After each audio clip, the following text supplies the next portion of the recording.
Assalamu alaikum. Hope you are doing well today. Today we are going to learn different states of water. Subject Science, class 7th. As you know, water exists in 3 states. जैसा कि बच्चे आप जानते हो, पानी की 3 शक्लें हैं: solid, liquid and gas. The water in the wells, pond, rivers, lakes and seas is in liquid state. आप देख रहे हैं जो आपके कुओं में, तालाबों में, दरियाओं में या झीलों में जो पानी समुद्रों में है वो लिक्विड स्टेट में है. At high altitudes on mountains or in very cold region like the North or South Pole, much water freezes to form ice. जैसे आप नॉर्थ पोल, साउथ पोल या हाई माउंटेन रीचेस पे देख रहे हैं, ये पानी जो है ये फ्रीज़ होके क्या बन जाता है? आइस. ये इसकी सॉलिड स्टेट है. And air water exist as vapour. हवा में पानी जो है वेपर स्टेट में है. That is in the gases state. ये गैस की शक्ल में. The molecules that make up water are always moving. Molecule जो हैं जो पानी बनाते हैं, हाइड्रोजन और ऑक्सीजन, और ऑलवेज मूविंग, ये हमेशा हरकत में रहते हैं. The form water lakes takes depend on how fast the molecules move. ये जो इसकी शक्ल है ये डिपेंड करती है कि इसके मॉलिक्यूल्स कितना तेज़ चलते हैं. The molecules in solid water ice are close together. जो सॉलिड शक्ल है पानी की, जिसको आइस कहते हैं, इसकी जो मॉलिक्यूल्स हैं they are closely compact and almost motionless. ये हरकत में नहीं होते हैं. The molecules in liquid water are far apart. ये काफ़ी दूर होते हैं लिक्विड में. एंड मूव अबाउट फ्रीली, इसलिए फ्रीली मूव करते हैं. The molecules in water vapour move about violently and bump into one another. Gas के जो वाटर वेपर हैं, इसमें जो पानी के ये मॉलिक्यूल्स हैं ये वायलेंटली मूव करते हैं. ये बम्प इनटू वन अनदर, एक दूसरे के ऊपर छलांग लगाते हैं. तो ये इसकी 3 शक्लें होगी. Interchangeability of different states of water. पानी जो है इसकी ये इंटरचेंज होता है. आप देखते हैं हमारे पास लिक्विड है, हम इसको फ्रीज़ करते हैं फ्रीज़र में तो ये सॉलिड बन जाता है. हम इसको हीट देते हैं तो ये वाटर वेपर बन जाता है. ये फिर वाटर वेपर को हम कंडेंस करते हैं तो ये बन जाता है लिक्विड. फिर उसको ज़्यादा करेंगे, फ्रीज़ करेंगे तो ये अपनी वापस आइस में आ जाएगा. The existence of water in 3 physical states is mainly the function of temperature and pressure.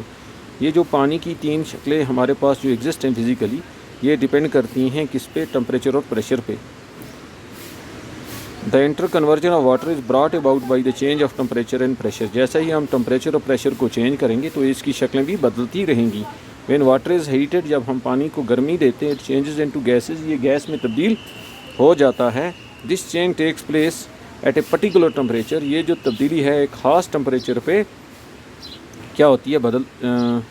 तब्दील होती है. Called boiling point. इसे बॉइलिंग पॉइंट कहते हैं. The boiling point of water is 100 degree Celsius.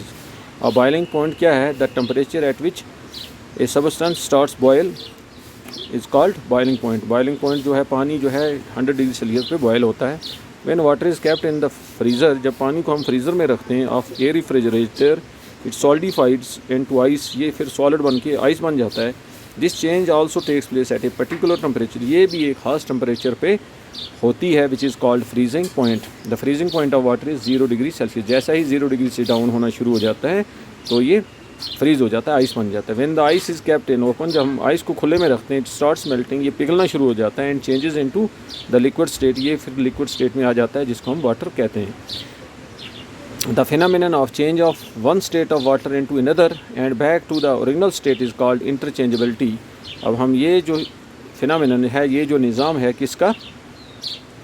Of change of one state, इसकी जो एक हालत है हम उसको बदलाते हैं into one another and back to the original state, फिर अपनी असली हालत में आ जाता है. इसको इंटरचेंजेबिलिटी कहते हैं. ये पानी के अंदर है. The overall process can be shown है. आप देख रहे हैं यहाँ पे आइस है, इसको हीट दे रहे हैं, ये वाटर बन रहा है, वाटर को हीट दे रहे हैं, वाटर वेपर जिसको गैस कहते हैं. अब इसको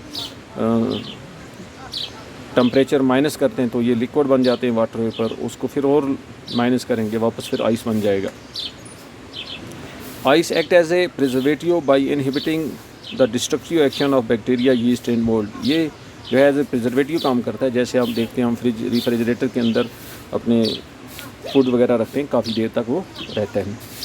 अब है वाटर एज ए सॉल्वेंट. पानी जो है इसके अंदर अल्लाह ताला ने एक खूबी रखी हुई है कि यूनिवर्सल सॉल्वेंट है, ये मैक्सिमम चीज़ों की अपने अंदर डिज़ोल्व करता है। An important property of water is its ability to dissolve many substances when water evaporates to form cloud. जब पानी जो है ये एवापोरेट हो जाता है फिर बादल बनते हैं। It is a pure form of water, ये पानी की प्योर फॉर्म है। बट व्हेन इट फॉल्स, जब ये नीचे आता है एज रेन, बारिश की शक्ल में, many gases from air dissolved in it, बहुत सी गैसेस जो हवा में जाती हैं वो फिर इस पानी के साथ, इस बारिश के साथ हल होकर नीचे आती हैं।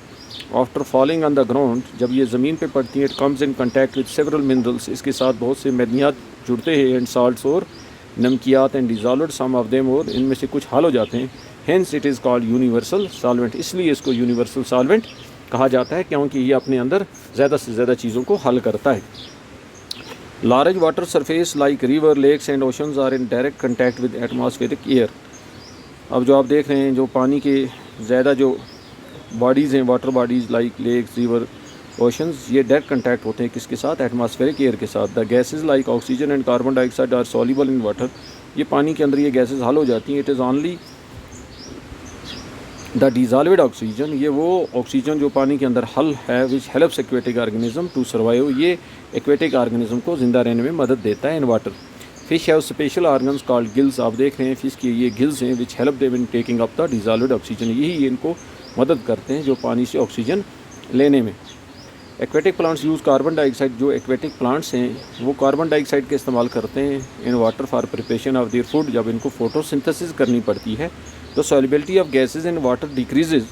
अब पानी के अंदर ये जो सॉल्युबिलिटी है गैसेस की, ये कम होती है with the increase of temperature, जब टेम्परेचर बढ़ता है तो गैसेस की सॉल्युबिलिटी कम हो जाती है। ऑफन ड्यूरिंग द समर आप देखते हैं fish in shallow ponds die, जो फ़िश होती हैं ये मरनी शुरू हो जाती हैं। The water in the ponds become hot, पानी उस तालाब के अंदर गर्म हो जाता है ड्यू टू समर हीट, गर्मी की वजह से। As a result the amount of oxygen dissolved in water is reduced, फिर क्या होता है जो इसके अंदर ऑक्सीजन है पानी के अंदर वो कम हो जाता है, एंड फिशेस डाई, और मछलियाँ जो हैं वो मरनी शुरू होती हैं। होप आपने इसको अंडरस्टैंड किया होगा। बाकी अस्सलाम।